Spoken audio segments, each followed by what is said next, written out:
Hi, this is Christopher Perrin, and I want to thank you for joining me for this particular lecture, Introducing Assessment. It is a lecture entitled A Brief History of Grading, and it will be a brief history. I'm going to hit the high peaks on this topic. It's subtitled, From Medieval Mentorship to Modern Metrics. I'm going to give this content in two lectures. Part one, I will deal with the history of grading up to the modern period, and then in part two, I will dive in a little deeper into the modern period where we will look in particular at modern metrics. So, think about this. Don't we always assess? Aren't we assessing beings by nature? Think about how we naturally praise and blame things that are really important, like great works of art or architecture or literature, political speeches that are important. But we'll also praise what we might call the daily or the mundane, like a good cup of coffee. We can note the elements of a good cup of coffee, like those contained in a flat white with an extra shot. If we can praise coffee or blame it and pay careful attention to even the nature of coffee, certainly we can do that with more important affairs like the teaching, say, of mathematics or science, biology, or an art like grammar or rhetoric. Think about the master-apprentice relationship that has characterized so much training in the past. Think about say, a master painter working with a junior painter, the coaching and the mentoring and the ongoing assessment that would be necessary for a master to impart a skill to a junior apprentice. Even that word to direct and correct presupposes that we're going to help an apprentice or a learner or a student to be on the right or straight path, for the Latin word rectus means straight or right. Think of moral rectitude. So there's even kind of moral connotations involving the straight and narrow, the straight life, the good life, conforming ourselves to a standard or a pattern that is considered to be good and a part of learning. And isn't the teacher who can tell when we're deviating, when our line isn't quite straight, when our brush stroke isn't as it should be, and when our touch on the piano keys isn't quite right yet, and will give us the kind of guidance to set us on the path that would lead to mastery. Well, that's the master-apprentice relationship. This has been around since teaching has been around. I would argue it's been around as long as human beings have been around. We are naturally assessing beings. So assessment is a very good thing, and it's a way that we grow. And we want a wise master, a wise teacher, to help us to assess us, to help us to see the right way, the straight way, the good way, the true, the beautiful. So a great teacher is helping us to see ourselves and to become self-assessors, and to even in time to be our own teachers, therefore, and to be able to correct ourselves, to learn how to learn, we might say. So I would just argue from the beginning that assessment is a very good thing, but there are ways of assessment that can be good or bad. There are ways in which we can adopt views of assessment that might not be appropriate to the skill or the student who is before us. In fact, sometimes we might simply be using the wrong method or the wrong instrument by which we are trying to see and set a student on a good path. So we'll talk about that. So we want to understand assessment traditionally. We want to understand it anthropologically, which is what we just did. We kind of looked at the fact that as human beings, this is how things work. We should also just remember that in the classical tradition, we learn much about what assessment is by looking at the context of the other components of the classical tradition. So I throw up this puzzle again just to remind us that these larger elements, these additional elements in the classical tradition, will give us context and guidance as we try to recover classical traditional means of assessing our students. So we could look at the fact that human beings have souls. If human beings have souls, that piece there in the top left-hand corner, we need to pay attention as teachers not just to how well the Latin is being translated, but also to the state of the soul of our students and thinking about how a soul is cultivated. How do we assess that? That might not be so easy to do with a multiple choice exam. And yet, if we take it as our responsibility that we are to help in the cultivation of a student's soul, we must be looking for means of assessing how that's going. So part of what we need to do with assessment is properly fit the means of assessment with that which we are assessing. We'll talk about that. We could look at another aspect, say, of the classical tradition by looking at this puzzle, and we could look at the great ideas. We know that in the classical tradition, we value the study of the greatest that's been thought and said, entering into the great conversation. Well, that means someone has to help us to understand these great ideas. We need someone to give us that skill and ability and then to assess how well we're acquiring the skills, say, of grammar, logic, and rhetoric, which help us to understand the great books. And of course, we need these great ideas in some sense to be our assessors, because as we read something that is true and good in a great book, that should be a kind of standard by which we look at our own lives. How well do we measure up to these standards of the true, the good, and the beautiful, these ideals that we read about in the great literature, and who is going to guide us in that process? In fact, if you think about it, anytime a teacher is guiding, he must at the same time be assessing. Because if one of the things that a teacher is to do is to set us upon a proper course or path, that teacher has to know when we possibly are stepping off the path and what it looks like, even if it's a small step in the wrong direction. I remember a pilot saying once that if a pilot who makes a flight plan to fly, say, from Orlando to Boston, makes a miscalculation of just 2 degrees off, by the time he's traveled, say, 600 miles or so, he'll miss the airport by a wide shot. So who's going to be able to see and assess even when we are just off by a small degree that could result in a larger error down the road? Well, it's the great masters who can do this, the masters who can see what we can't see. The masters who have already gone through the steps that we have to walk through to attain mastery and can tell when we have taken a misstep and set us back on the right course. So assessment and teaching go hand in hand. They occur simultaneously. So just to mention by context, we need to know the larger tradition. The larger tradition is going to help us. And as we read the tradition of assessment, we read about assessment in the classical tradition, I think we'll find much of value and much to encourage us.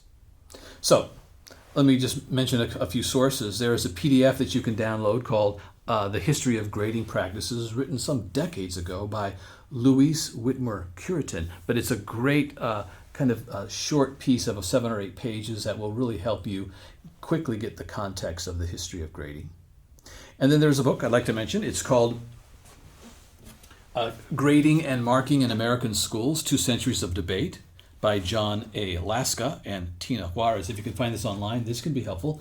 It's an anthology of traditional writings about grading practices, including going all the way back to, say, the late 1800s or early mid-1800s. You can read people like Horace Mann talking about new ideas for assessment and grading in the 19th century.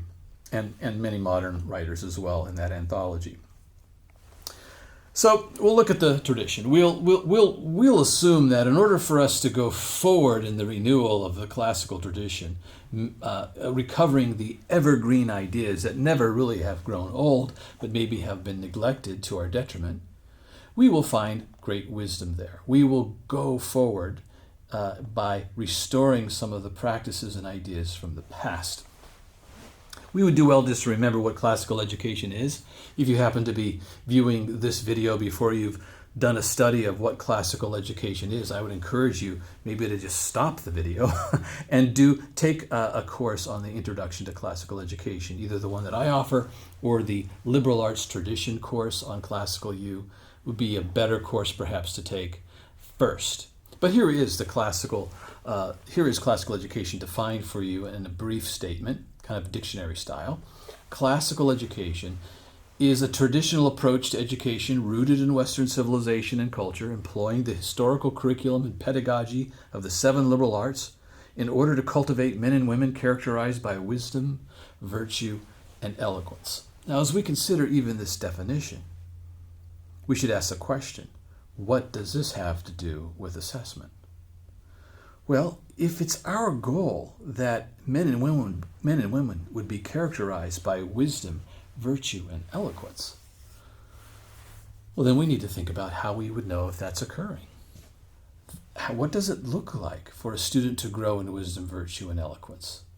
Those are very important questions to ask. Or if we were to look even at the liberal arts, if students are going to be trained in the liberal arts, say grammar, logic, and rhetoric, the trivium arts, and arithmetic, geometry, astronomy, and music, the quadrivium arts, how will we know how students are progressing in the study of those arts?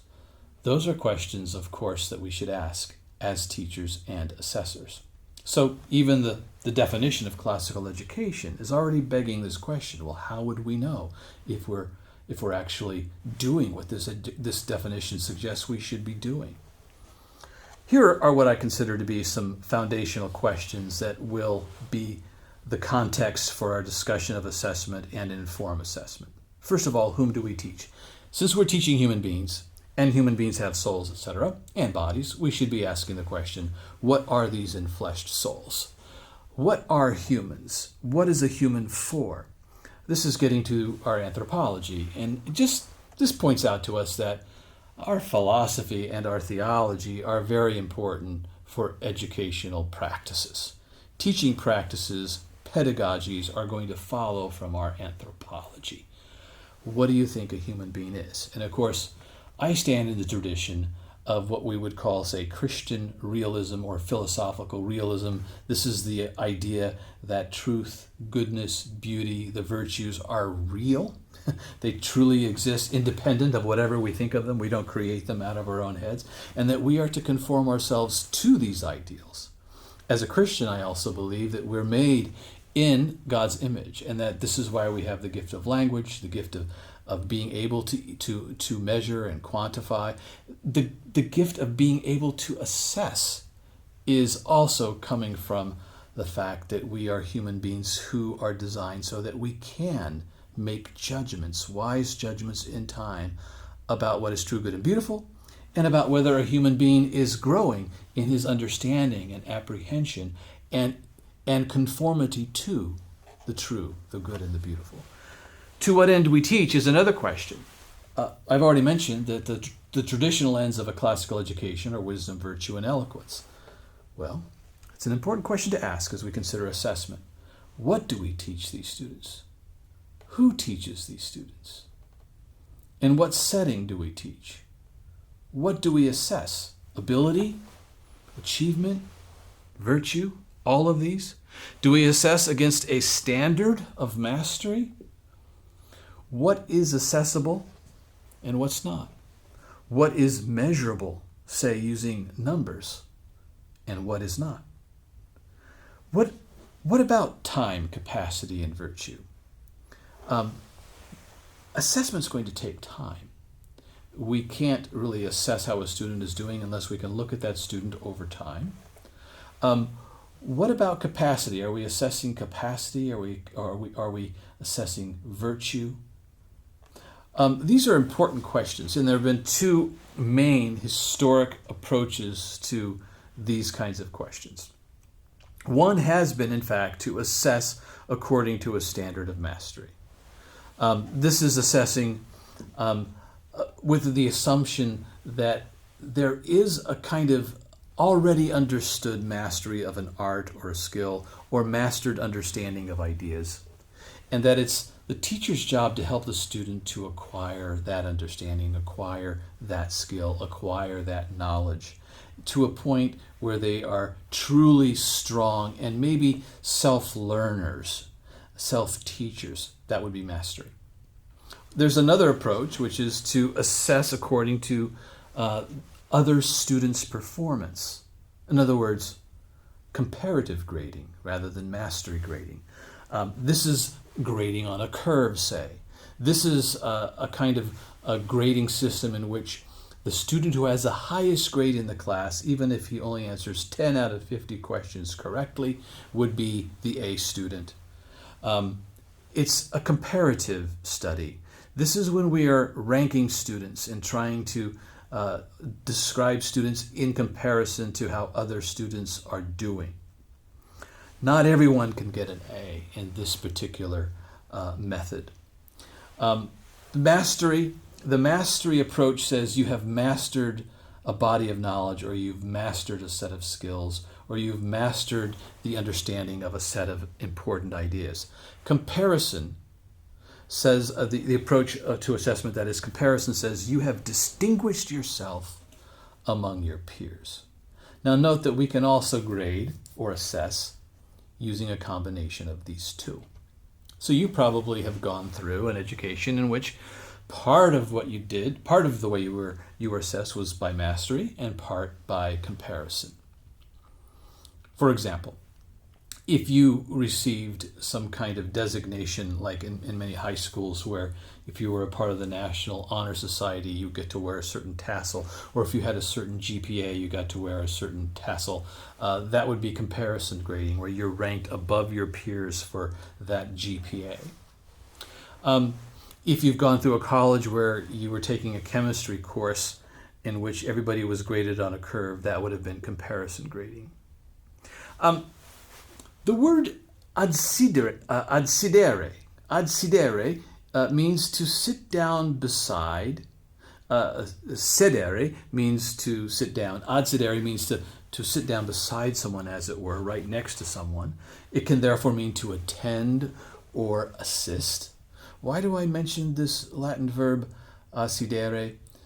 I mention adsidere because the perfect passive is assessum or adsessum. And it can also mean to judge. It can also mean to come next to a judge. You think about it. If you, in the ancient world, if you were going to be judged, you might have to come before the judge in their minds, and maybe actually practically and literally sit down beside the judge, who would then render a judgment. But notice there's a positive connotation to this word as well, to attend and to assist.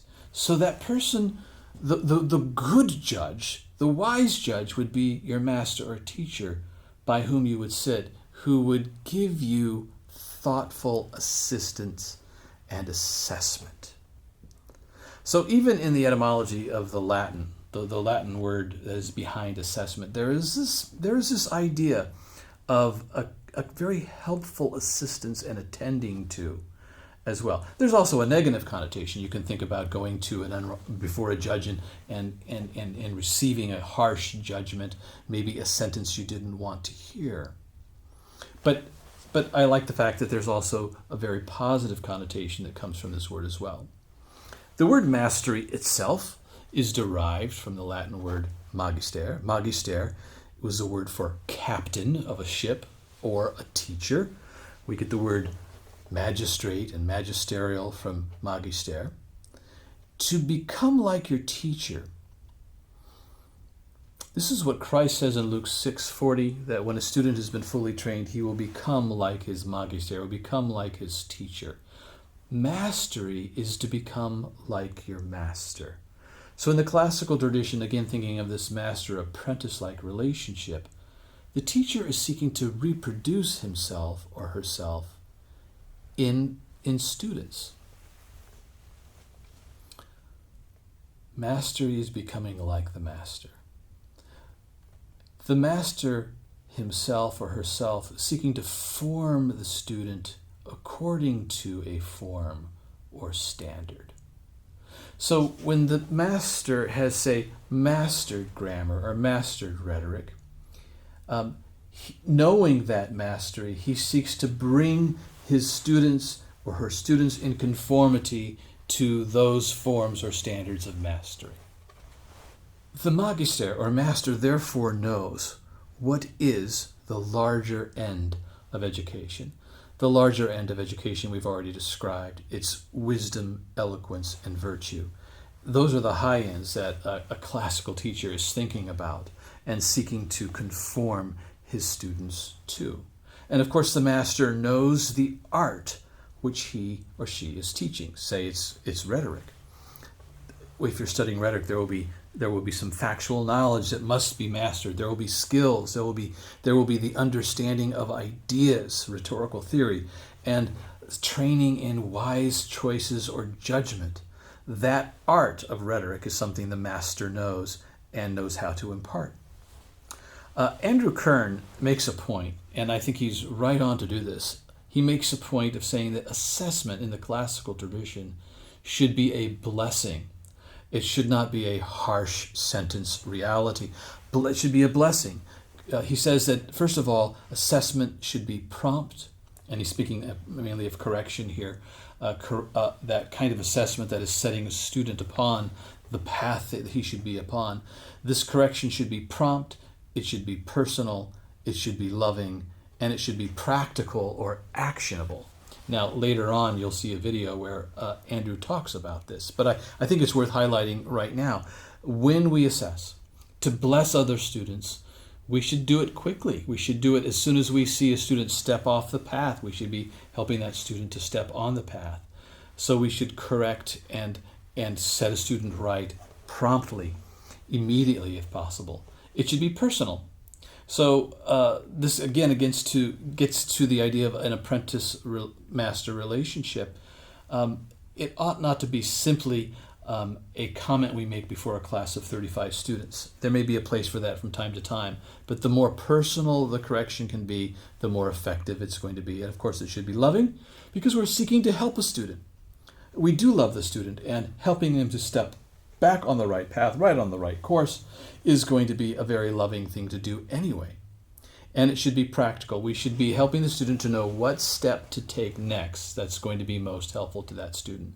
As Andrew likes to say, it's not so important where you are, how much you know, how much skill you have presently. What's important is knowing what to do next. So these are the ways that assessment can be a blessing. I've already touched upon the idea of mastery and mentorship in the classical tradition. I like the idea and even the ideal of what happens when we teach our children a musical instrument via a teacher. If you send your daughter to a violin teacher, I doubt that your violin teacher is going to be giving too many multiple choice examinations or having your daughter take the national violin test online. But what she will be doing is coaching directly that student, working with her, giving her prompt and personal feedback, hopefully loving and actionable or practical feedback to help your daughter to improve as a violinist.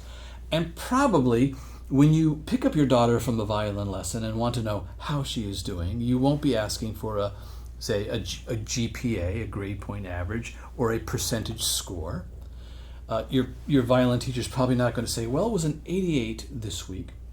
Instead, she will use a variety of different kinds of words to describe the progress of your daughter towards some skill, maybe a discrete skill that she's seeking to master. Mastering that skill along with another skill leads to a general mastery later on. Mastery, mentorship, coaching, the personal interaction and care. This is the best of the classical tradition of assessment. Again, just to pull back for a moment and look at this issue from a higher altitude, these 8 principles of pedagogy also provide important context for how we assess. Now, on Classical U, there is a course on these essential principles of classical pedagogy. But just look at some of them. Look, for example, at multum non multa, which means much not many. It's better to do a deep study of a few things than to do a superficial, shallow study of a lot of things, right? How does that relate to assessment? Well, we want to assess for a deep understanding of an idea or a work of literature, say, or a concept that's being taught.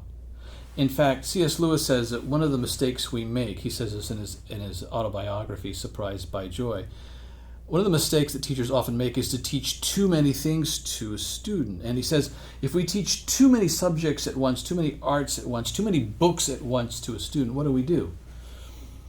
Well, among other things, he says, we deprive them of a taste for mastery. We deprive them of the opportunity of ever mastering an art because we're requiring them to study too many things at once.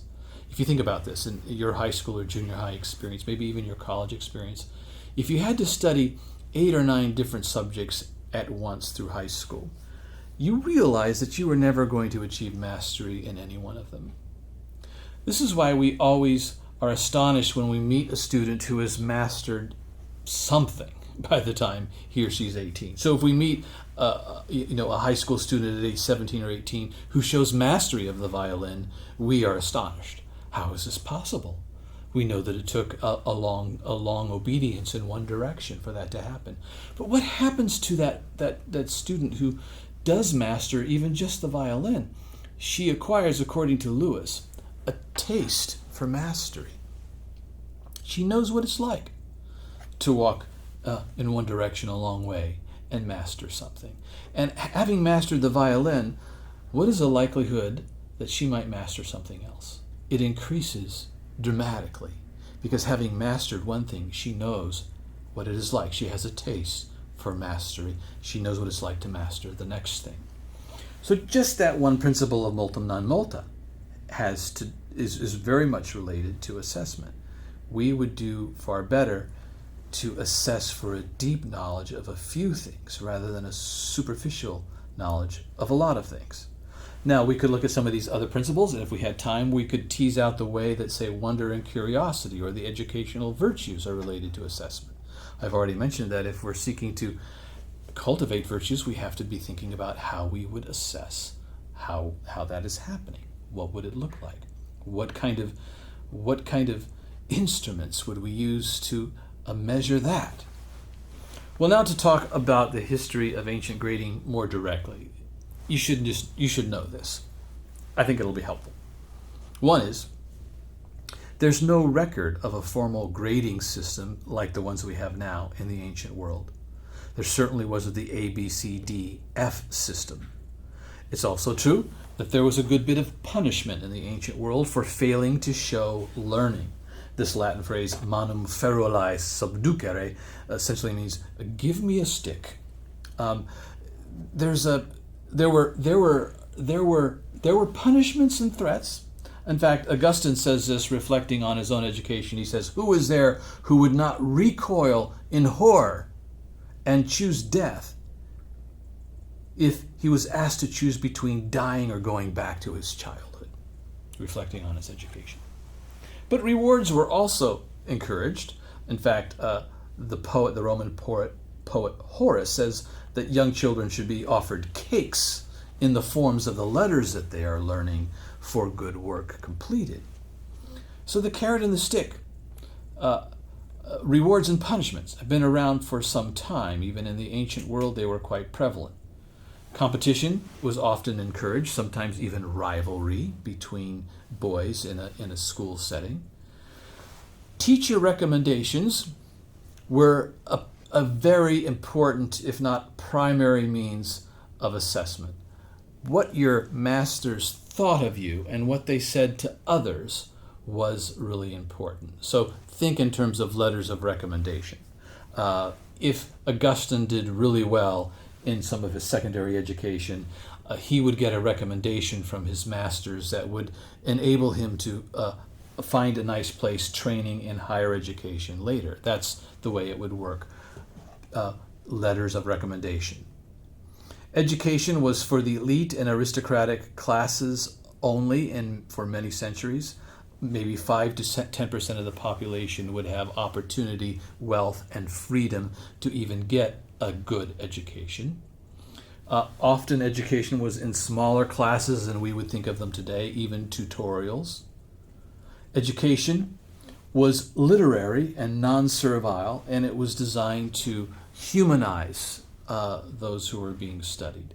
So When we think of a liberal arts education, we're thinking of the education for the free person to stay free, and the person who also had the freedom, the opportunity, the luxury, you might say, of even getting a good education.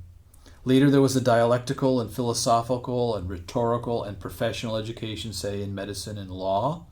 But for the most part, prior to, say, the advent of the universities in the 1100s, education was primarily a liberal arts education, and professional training occurred before, alongside, or afterwards.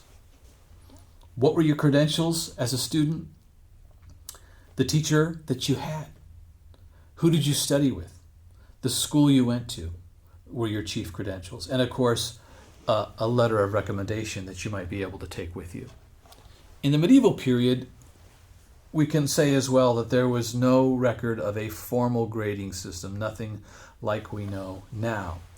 There were some assessment designation towards the end of a study, like cum laude, summa cum laude. These kinds of Latin phrases were used in various contexts to describe good work. But notice that words were used and not numbers. Recommendations continued to be really important in the medieval period. The small classes and tutorials in small schools were, again, the way in which education was conducted. When we think of the large high school in America, we're thinking about a historical anomaly. I've already mentioned that only a very small percentage of the population could even get an education in the ancient period, and this is true largely in the medieval period as well. And schools and classes were small, very small compared to what we think of. Education was often a mentorship and an apprenticeship. Because the classes were small, because the students were known, the relationship between teacher and student could be more personal, more dynamic. Small groups of students and small groups of teachers.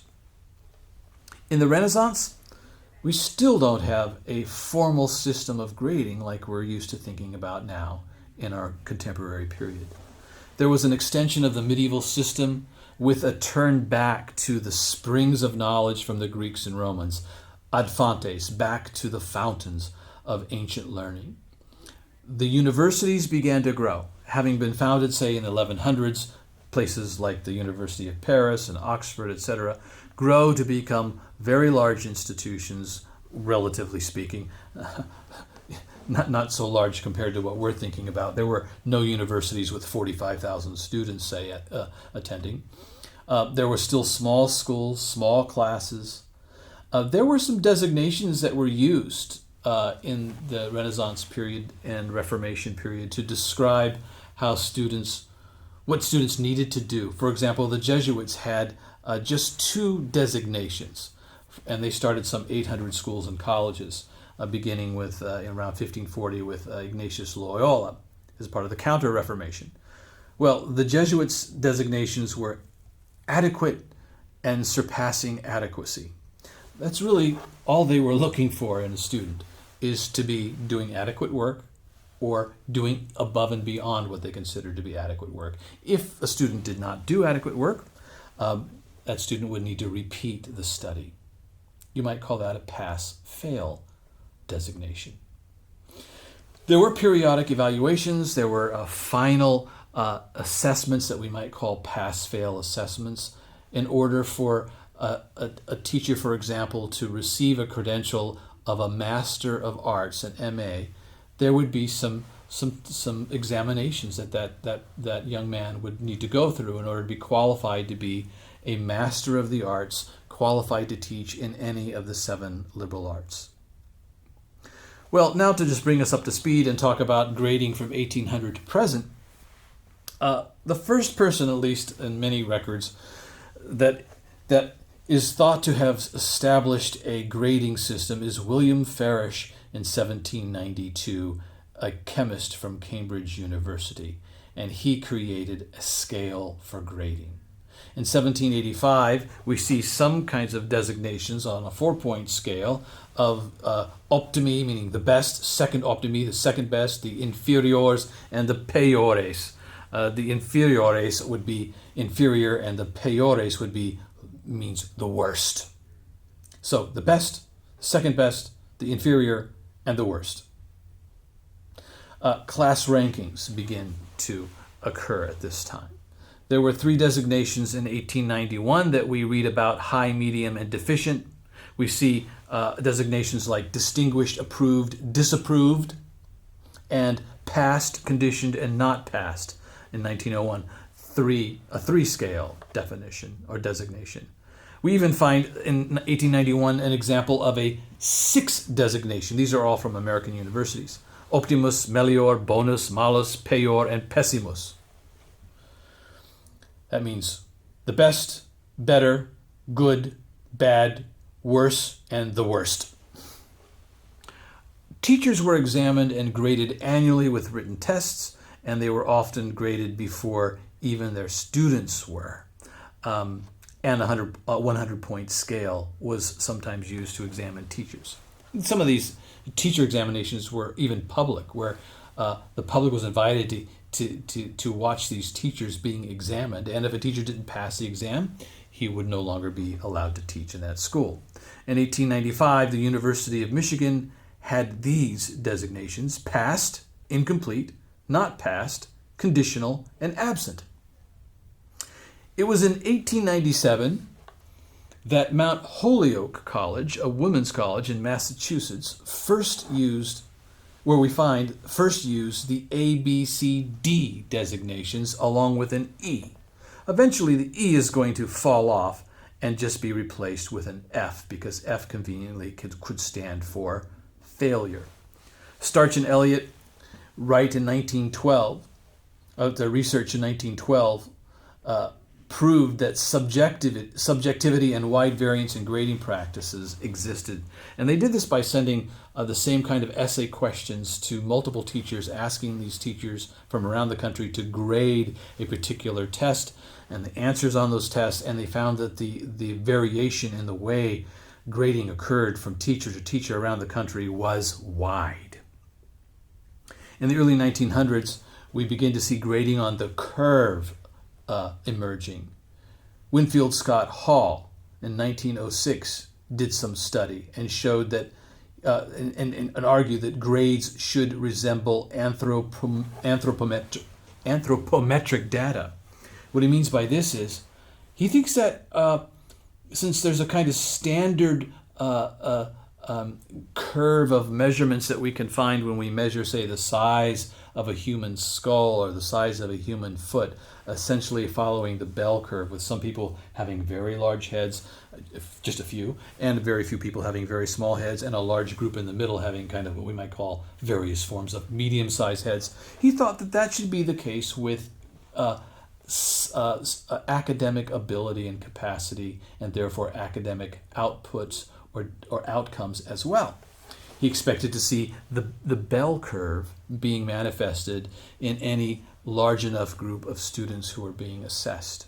This becomes very powerful and persuasive to many, and a grading on the curve begins to occur, and looking for bell curve outcomes becomes more and more popular. In the second lecture, I'm going to explore that in some detail. Max Meyer, a theorist, writes in 1908, "Education is just beginning to realize that it is not merely an art, but an applied science." Another thing that happens is that in the late 1800s and in the early 1900s, there is massive immigration into the United States. It's at the same time when social science is starting to come into its own. Educational psychology is going to be born, sociology. And we begin to think that we can, in fact, turn education into a science, move it from an art to a science. This is when education begins to argue for itself to become an approved and esteemed academic discipline in the universities. And it had to fight for that right, because education was not considered to be a discipline as such, but an art that wasn't really a subject to be studied at the university level. But the rise of psychology, educational psychology, sociology, and social science will change all that. Remember, this was the time in the late 1900s. You know, the locomotive had been invented, the car had been invented, the steam engine. There were all kinds of remarkable scientific discoveries emerging, And people thought that we could apply the same kind of scientific thinking and success to education, teaching, and learning. But massive immigration meant that schools were going to multiply in size very quickly.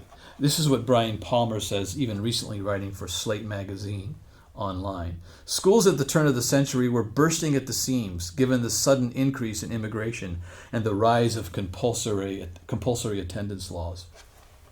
Teachers and administrators needed an efficient, standardized system for testing and evaluating large numbers of students.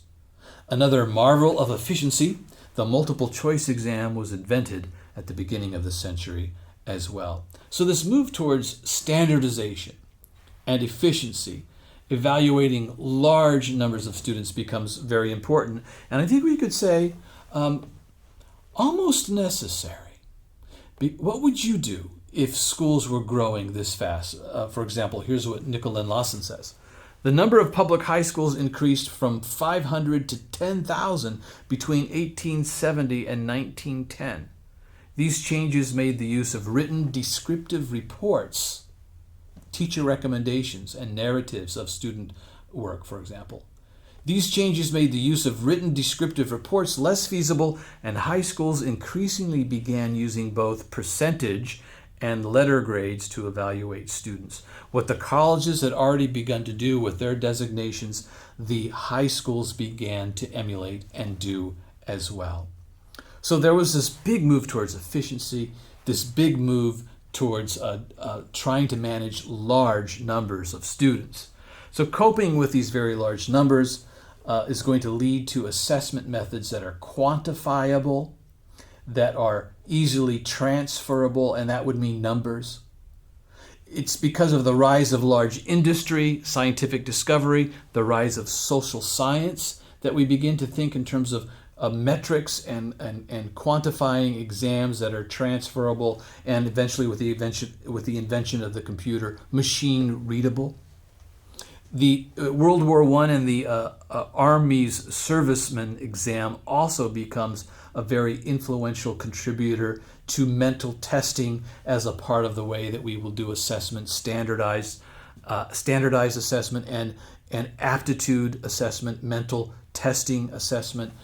These are going to become very popular after World War I. Why? Because there was a big exam. A lot of the social scientists, educational psychologists derived an aptitude test for men who were going to serve in the Army during World War I. And this test was designed to try to help track and slot where these soldiers would best serve in the Army. And it was considered to be revolutionary and successful enough that it could be applied to education generally. So the thought was, we can change education now with these new tools. And because of massive immigration, we need some new tools. We can change education and transform it into a science. And to quote Max Meyer once more, in 1908, education is just beginning to realize that it is not merely an art, but an applied science. This is a good way to cap off this first lecture. This is what is behind a lot of modern grading today in our own schools. This move towards seeking to transform education from an art to a science. And we'll explore whether or not that is actually a wise move or not in the second lecture. I'll see you then.